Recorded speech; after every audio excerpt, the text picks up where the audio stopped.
Hi guys, ഇന്നത്തെ special Chennai special പുളിച്ചോറാണ്. ഉണ്ടാക്കുന്ന video നമ്മൾ കാണാം. അപ്പോൾ ആദ്യം പാത്രം ചൂടാക്കാം, എന്നിട്ട് അതിലേക്ക് ഓയിൽ ഒഴിക്കാം. ചൂടാക്കിയ പാത്രത്തിൽ ഓയിൽ കുറച്ച് ഒഴിക്കാം. അതിലേക്ക് കുറച്ച് കടുകും കൂടി ഇട്ടെടുക്കാം. എന്നിട്ട് ഈ കടുക് കുറച്ച് നേരം പൊട്ടിത്തെറിക്കുന്ന നേരം നിങ്ങളെല്ലാവരും കാത്തിക്കുക. കടുക് പൊട്ടിയാൽ കുറച്ച് കരിവേപ്പും കൂടി ഇടാം. കുറച്ച് ഉണക്കമുളകും കൂടി ഇടണം.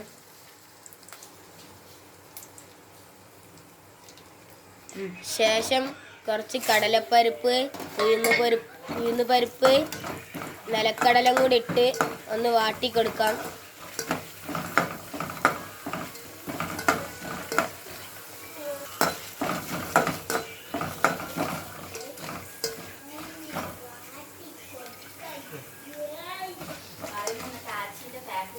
കരിയുന്നുണ്ട്. കുറച്ച് പുളിച്ചോറിന്റെ മസാല കൂടി ഇട്ടെടുക്കാം. ഇതാ ആച്ചി റൈസ് പൗഡറാണ്.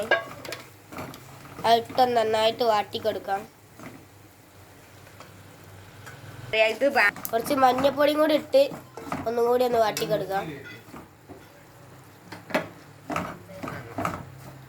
എന്നിട്ട് ഗ്യാസ് ഓഫ് ആക്കാം. കുറച്ച് ഉപ്പ് ഇട്ടെടുക്കാം. വേണ്ടി അത്ര ഉപ്പ് ഇട്ടെടുക്കാം നമുക്ക്. എന്നിട്ട് ഒന്നും കൂടി ഒന്ന് വാട്ടി കൊടുക്കാം. കുറച്ച് വേവിച്ച ചോറും കൂടി ഇട്ടെടുക്കാം.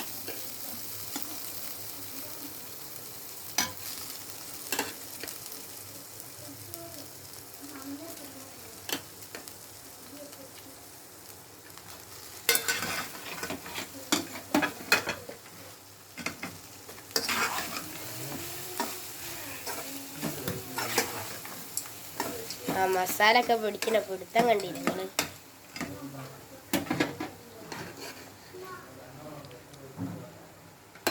കുറച്ചും കൂടി നിങ്ങൾക്ക് ആവശ്യമുള്ള അത്ര ചോറ് ഇട്ടെടുക്കാം.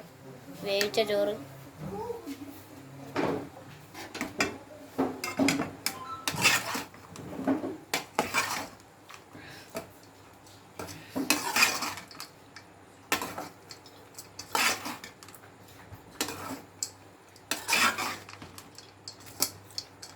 നന്നായിട്ട് മിക്സ് ആക്കി കൊടുക്കാം.